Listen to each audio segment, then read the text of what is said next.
Pourquoi Tebboune défie l'Europe? L'Algérie prend sa revanche géopolitique. Croissant de lune Assalamu alaikum wa rahmatullahi wa barakatuh. Aujourd'hui, frères et sœurs, une vidéo qui marquera les esprits. Ce que vous allez entendre n'est pas une simple analyse politique, c'est un tournant historique. L'Algérie de Tebboune ose défier l'Europe en pleine lumière, brisant des décennies de dépendance et d'humiliation. C'est une revanche géopolitique qui résonne bien au-delà des frontières, un message aux grandes puissances, mais aussi un signal fort pour toute la Oumma et pour chaque peuple qui aspire à sa dignité.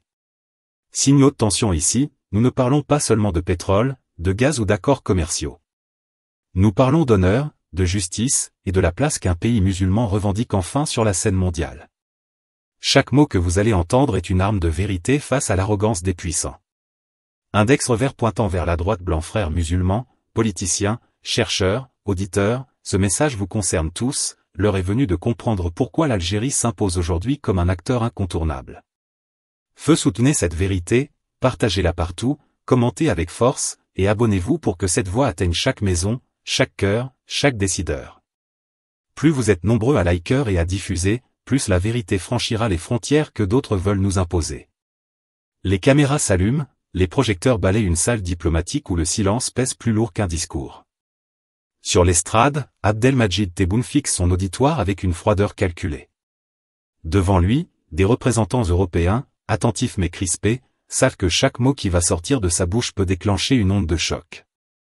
Le décor est solennel, presque théâtral, drapeau, pupitres alignés, micros qui attendent une vérité dérangeante. Ce n'est pas une rencontre protocolaire, c'est une joute, une épreuve de force qui s'écrit en direct sous les yeux du monde. L'Algérie ne s'avance pas comme une nation timide en quête d'attention, mais comme une puissance qui a décidé de dire assez. Pourquoi, aujourd'hui, l'Algérie ose-t-elle défier l'Europe?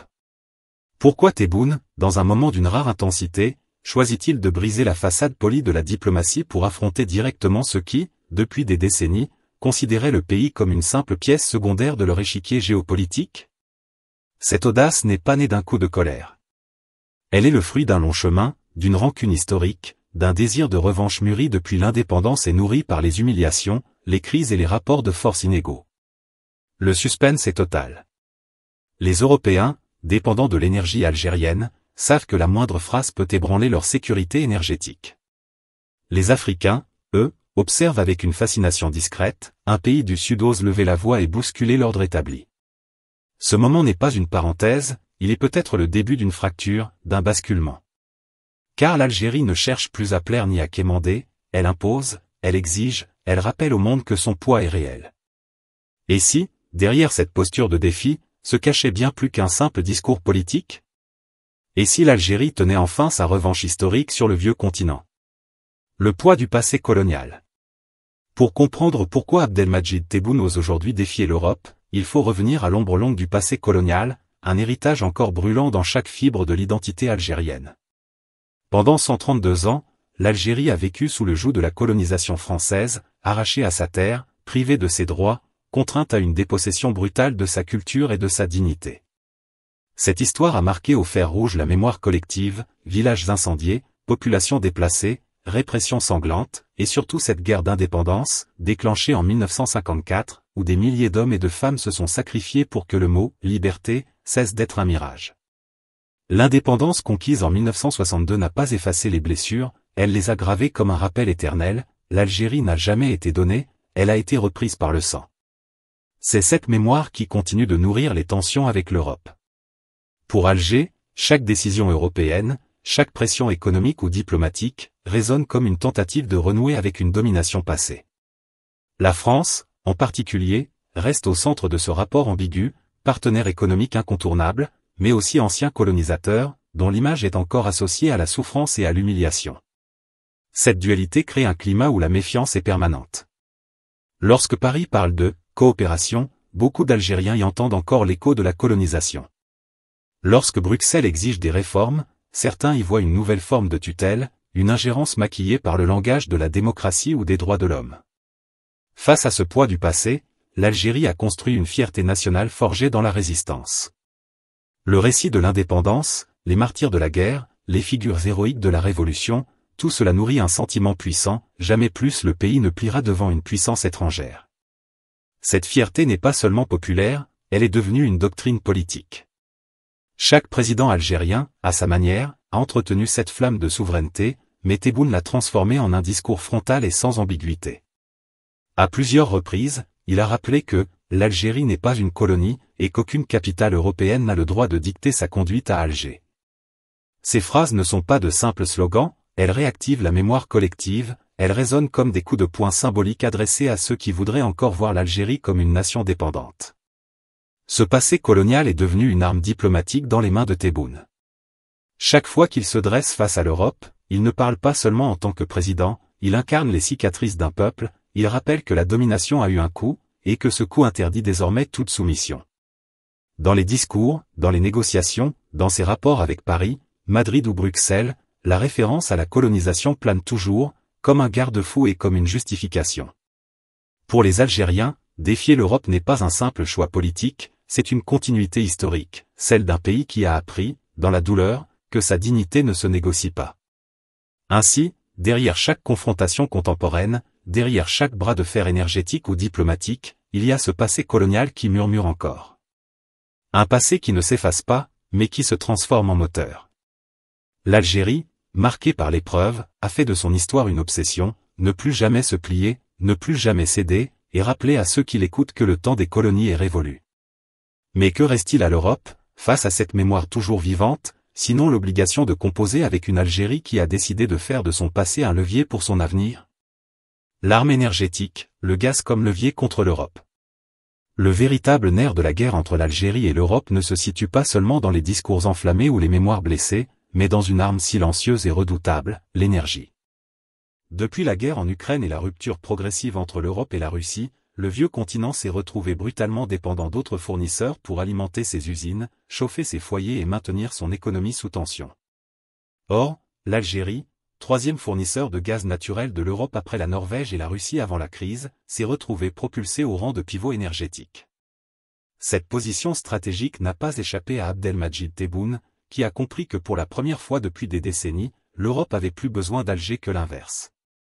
Le gaz algérien, qui transite notamment par les gazoducs Medgaz et Transmed vers l'Espagne et l'Italie, est devenu un levier géopolitique d'une puissance inédite. Dans ses discours, Tebboune n'évoque jamais frontalement la menace de « fermer les robinets », mais l'allusion plane constamment, comme une épée de Damoclès. Chaque tension diplomatique se double du nombre énergétique, une Europe fragilisée par la dépendance et une Algérie prête à diversifier ses débouchés. Car Alger n'a jamais cessé de rappeler qu'il n'était pas prisonnier du marché européen. Avec Pékin, Moscou ou Ankara comme partenaires potentiels, l'Algérie peut toujours tourner le dos à Bruxelles et trouver de nouveaux clients, un message implicite mais clair envoyé à ceux qui voudraient imposer leurs règles. Cette stratégie s'est traduite par des choix concrets. L'Italie, par exemple, est devenue un partenaire privilégié. Après la guerre en Ukraine, Rome a négocié de nouveaux contrats massifs avec Sonatrach, la compagnie nationale algérienne, pour sécuriser ses approvisionnements. Tebboune a saisi l'occasion pour se présenter non seulement comme un fournisseur fiable, mais aussi comme un acteur incontournable de la stabilité énergétique de la Méditerranée. À l'inverse, l'Espagne a été sanctionnée pour son rapprochement avec le Maroc sur la question du Sahara occidental, les exportations de gaz ont été réduites, et Alger a fermé le gazoduc Maghreb-Europe qui transitait par le territoire marocain, préférant renforcer Medgaz directement relié à l'Espagne. Cette décision a provoqué un séisme énergétique à Madrid et envoyé un signal limpide, l'Algérie n'hésitera pas à utiliser le gaz comme une arme politique pour défendre ses intérêts stratégiques. Face à l'Union européenne, Tebboune a su jouer habilement de cette dépendance. À chaque critique de Bruxelles sur les droits de l'homme, sur la gouvernance ou sur la démocratie en Algérie, la réponse implicite est toujours la même, l'Europe peut bien protester, mais elle ne peut pas se passer du gaz algérien. Le rapport de force s'inverse, ce ne sont plus les capitales européennes qui dictent les conditions, mais Alger qui se permet d'orienter la discussion. Dans les négociations commerciales et diplomatiques, ce levier énergétique devient une arme de dissuasion. Non pas dans les mots, mais dans les faits, Tebboune sait que l'Europe, fragilisée par la perte du gaz russe, est prise au piège de sa propre dépendance. Le message est simple et brutal, l'Algérie n'est plus un fournisseur docile, mais un acteur souverain qui monnaie son énergie contre du respect et une reconnaissance géopolitique. Le gaz, autrefois perçu comme une simple ressource d'exportation, est désormais transformé en outil de revanche. Là où l'Europe pensait trouver une roue de secours après Moscou, elle découvre un nouveau joueur capable d'imposer ses conditions. Ce bras de fer énergétique est donc bien plus qu'une question d'économie, il incarne la revanche géopolitique que Tebboune brandit face à l'Occident. En multipliant les partenariats alternatifs et en démontrant sa capacité à punir ou récompenser ses clients selon leur position politique, Alger se place en stratège. Chaque mètre cube de gaz devient un vote diplomatique, chaque contrat une victoire symbolique. L'Europe, contrainte d'acheter, se retrouve à genoux face à un pays qu'elle regardait autrefois avec condescendance. Et Tebboune, en maître de ce jeu d'équilibre, transforme l'énergie en arme silencieuse mais implacable, l'arme qui fait plier même les plus grandes puissances. Une revanche diplomatique calculée. Ce qui frappe dans l'attitude d'Abdelmadjid Tebboune, ce n'est pas seulement l'orgueil d'un chef d'État qui veut laver les humiliations du passé, c'est la précision froide d'une stratégie longuement calculée. Le défi lancé à l'Europe n'est pas un coup de colère improvisé, mais l'expression d'une vision où l'Algérie se rêve en puissance pivot, capable de jouer sur plusieurs échiquiers à la fois et de redéfinir l'équilibre des rapports de force.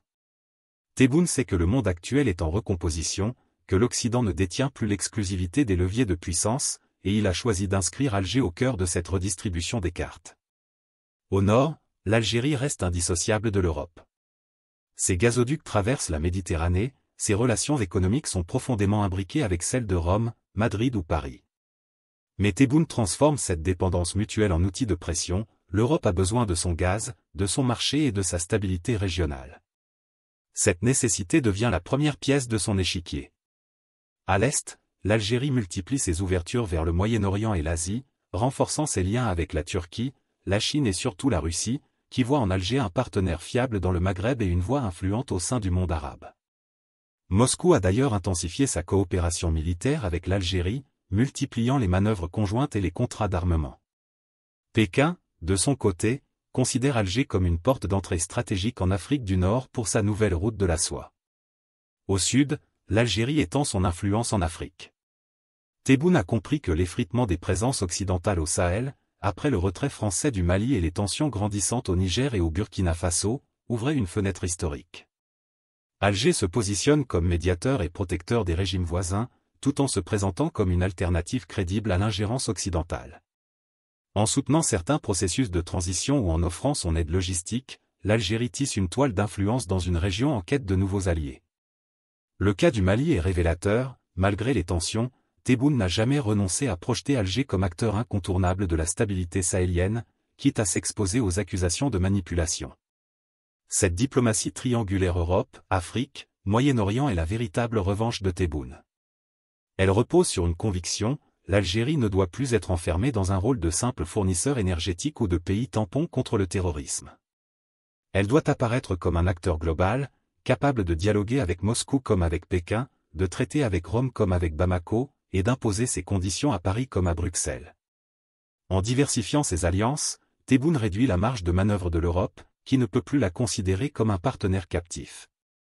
Chaque rapprochement avec la Russie ou la Chine, chaque ouverture vers le Moyen-Orient, chaque geste en direction du Sahel devient une carte supplémentaire dans le jeu algérien. Ce n'est donc pas seulement un défi, mais une redéfinition des rapports de force. Tebboune veut briser l'image d'une Algérie dépendante et la remplacer par celle d'une Algérie incontournable. Dans ce scénario, l'Europe n'est plus un maître, mais un client parmi d'autres. L'Afrique n'est plus un arrière-cour instable, mais un terrain d'influence où Alger entend jouer un rôle central. Le Moyen-Orient n'est plus un voisin lointain, mais un prolongement naturel de ses ambitions. Cette stratégie place l'Algérie dans une posture inédite, celle d'un État qui ne se contente plus de subir la géopolitique, mais qui l'utilise pour prendre sa revanche historique. En défiant l'Europe, Tebboune n'agit pas en isolé. Il s'appuie sur une tendance mondiale où les équilibres se déplacent, où les puissances émergentes contestent l'hégémonie occidentale. Son calcul est clair, si Alger parvient à incarner ce pivot régional, elle deviendra non seulement un acteur respecté, mais un acteur craint. Et dans ce monde où l'influence se mesure moins par les discours que par la capacité à imposer des choix, l'Algérie entend bien se hisser au rang de puissance géopolitique qui compte. L'Algérie face aux pressions européennes. Depuis que Tebboune a haussé le ton contre l'Europe, les capitales occidentales ont redoublé de pression pour tenter de contenir l'audace algérienne. Les méthodes sont classiques, critiques publiques sur la situation des droits de l'homme, accusations concernant le manque de liberté politique, menaces à peine voilées de sanctions économiques ou de restrictions sur les investissements. Bruxelles, par exemple, n'a pas hésité à rappeler que l'Algérie dépend encore de certains accords commerciaux avec l'Union européenne et que ses marges de manœuvre financières ne sont pas illimitées. Paris, de son côté, a multiplié les avertissements indirects, jouant sur la mémoire historique mais aussi sur les réseaux d'influence qu'elle conserve dans le Maghreb. Quant à Madrid, déjà en froid avec Alger depuis son revirement sur le Sahara occidental en faveur du Maroc, elle est devenue la cible directe de la riposte algérienne, qui a suspendu des accords commerciaux et réduit drastiquement ses livraisons de gaz. Face à ces pressions, Tebboune a choisi une ligne claire et sans ambiguïté, l'Algérie ne plie pas. Dans ses discours, il répète inlassablement que « l'Algérie est souveraine et ne reçoit pas d'ordre », une formule qui résonne fortement dans l'opinion publique. Cette rhétorique de résistance n'est pas seulement une posture politique, elle s'inscrit dans une mémoire collective façonnée par la colonisation et la guerre d'indépendance. Chaque tentative de l'Europe pour dicter ses règles est interprétée à Alger comme une tentative de domination masquée, et Tebboune capitalise sur ce sentiment en se présentant comme le gardien de la dignité nationale. Les bras de fer récents l'illustrent parfaitement. Avec Paris, les tensions se sont multipliées autour de la question des visas, de la mémoire coloniale et du traitement des dossiers sécuritaires au Sahel. Tebboune a même rappelé son ambassadeur après certaines déclarations jugées offensantes de responsables français, affirmant que la relation devait être fondée sur le respect mutuel et non sur la condescendance. Avec Bruxelles, la confrontation a porté sur les questions économiques et les normes imposées par l'UE. L'Algérie a refusé de céder, préférant diversifier ses partenariats en se rapprochant de la Russie, de la Chine et d'autres acteurs émergents. Quant à l'Espagne, la crise a pris une tournure spectaculaire, la fermeture du gazoduc Maghreb-Europe, la suspension d'un traité d'amitié vieux de 20 ans, et des sanctions commerciales qui ont frappé durement Madrid. Ces exemples montrent une constante, Tebboune ne se contente pas de répondre aux pressions, il les retourne contre leurs auteurs. Loin de céder à la peur des sanctions, il exploite chaque tension pour renforcer son image de dirigeant ferme et indépendant. Aux yeux du peuple algérien, il devient celui qui ose dire « non » à l'Europe, celui qui refuse l'ingérence et défend la souveraineté jusqu'au bout. Aux yeux de ses partenaires alternatifs Russie, Chine, Turquie, pays africains, il apparaît comme un allié fiable qui n'a pas peur d'affronter l'Occident. Ainsi, les pressions européennes, loin d'affaiblir Tebboune, contribuent paradoxalement à légitimer sa stratégie de revanche géopolitique. Car dans un monde où la puissance se mesure à la capacité de résister aux diktats extérieurs, l'Algérie entend montrer qu'elle ne reculera devant aucune menace, quelle qu'en soit l'origine. Les réactions mondiales. La tempête déclenchée par Abdelmadjid Tebboune face à l'Europe ne pouvait qu'avoir des répercussions au-delà du vieux continent. Chaque puissance mondiale a scruté la posture algérienne avec attention, car derrière les mots se jouent des équilibres énergétiques, stratégiques et symboliques. Sans surprise, la Russie et la Chine se sont engouffrées dans la brèche, chacune à sa manière, pour appuyer discrètement Alger. Moscou, affaibli par les sanctions occidentales et en quête d'alliés fidèles, voit dans l'Algérie un partenaire stratégique en Méditerranée et en Afrique du Nord. Les contrats militaires se multiplient, des manœuvres conjointes sont organisées, et l'Algérie bénéficie d'un soutien diplomatique implicite chaque fois qu'elle s'oppose à l'Occident. Pékin, de son côté, poursuit sa stratégie patiente de tissage de liens économiques, investissement dans les infrastructures, participation aux projets énergétiques, intégration de l'Algérie dans la Belt and Road Initiative. Pour la Chine, Tebboune incarne un dirigeant qui offre un accès privilégié à une région stratégique et qui défie frontalement les règles de l'Occident. Les États-Unis adoptent une posture plus nuancée, tiraillée entre inquiétude et pragmatisme. Washington ne peut ignorer le rôle crucial de l'Algérie dans la lutte contre le terrorisme au Sahel et dans la stabilisation de la Méditerranée. Mais voir Alger se rapprocher de Moscou et de Pékin suscite de réelles préoccupations. L'administration américaine surveille de près les contrats énergétiques et militaires signés par Tebboune, craignant que l'Algérie ne devienne une pièce du jeu anti-occidental. En même temps, les États-Unis savent que la confrontation frontale serait contre-productive, ils cherchent donc à maintenir des canaux de communication, multipliant les visites diplomatiques et les signaux d'ouverture, dans l'espoir de garder un pied dans le jeu algérien. Sur le continent africain, l'Algérie tente de transformer ce bras de fer avec l'Europe en levier de leadership continental. Au sein de l'Union africaine, Tebboune multiplie les déclarations sur la nécessité d'une Afrique souveraine, capable de se libérer des ingérences extérieures. L'Algérie se présente comme un modèle de résistance, un pays qui a su dire « non » et qui montre la voie à d'autres nations en quête d'indépendance politique et économique. Ce discours trouve un écho favorable, notamment dans les pays du Sahel où le rejet de la tutelle occidentale est de plus en plus marqué. Mais il suscite aussi des interrogations. Alger peut-elle réellement assumer ce rôle de leader, ou risque-t-elle de s'isoler en accumulant les confrontations?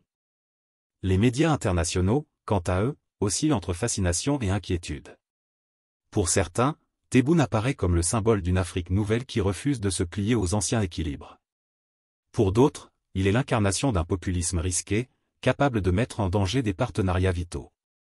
Les unes des journaux européens parlent d'un « défi sans précédent », tandis que des chaînes arabes et africaines saluent l'audace d'Alger. La presse américaine insiste sur la nécessité de surveiller cette trajectoire qui pourrait rebattre les cartes géopolitiques en Méditerranée. Une chose est sûre, en un discours, Tebboune a transformé l'Algérie d'un fournisseur énergétique parmi d'autres en acteur géopolitique central, observé avec autant de crainte que de respect. La fierté nationale et le soutien populaire. Dans les rues d'Alger, d'Oran ou de Constantine, le discours de Tebboune face à l'Europe a résonné comme une bouffée de fierté nationale. Pour beaucoup d'Algériens, il n'est plus seulement un président aux décisions contestées ou débattues, il devient celui qui ose dire « non » à l'Europe, celui qui refuse les injonctions et rappelle à la planète que l'Algérie est souveraine.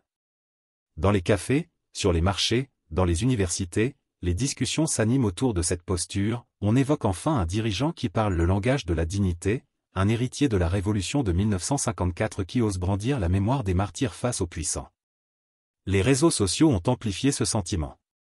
Des hashtags comme hashtag Algérie debout, Dies Tebboune défiait l'Europe ou hashtag souveraineté algérienne ont circulé massivement, accompagnés de vidéos virales montrant les extraits les plus percutants de ces déclarations.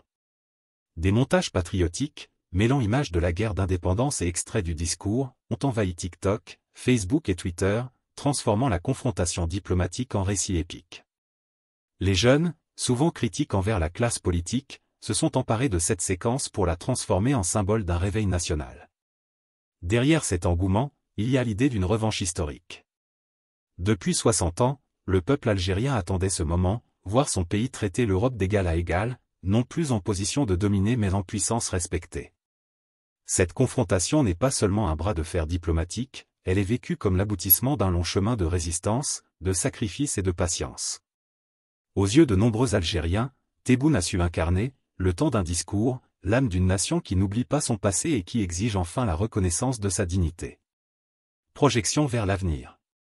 L'avenir qui se dessine pour l'Algérie après ce bras de fer avec l'Europe est chargé d'incertitudes mais aussi de promesses.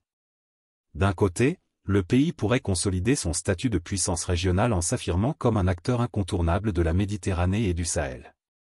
Sa position énergétique, sa profondeur stratégique et sa capacité à dire « non » aux pressions extérieures pourraient lui donner un poids nouveau, non seulement en Afrique mais aussi dans les rapports Nord-Sud.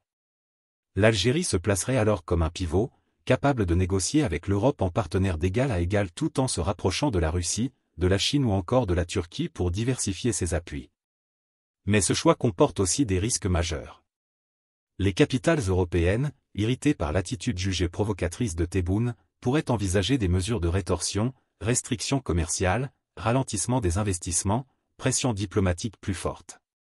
Dépendante malgré tout de certaines coopérations financières et technologiques, l'Algérie risquerait de payer un prix économique pour son audace. L'isolement n'est jamais un danger lointain dans le jeu international, et le défi pour Tebboune sera d'éviter que la fierté nationale ne se transforme en un coup trop lourd pour son peuple. En revanche, si l'Algérie parvient à équilibrer sa posture, elle pourrait tirer un bénéfice immense de cette confrontation.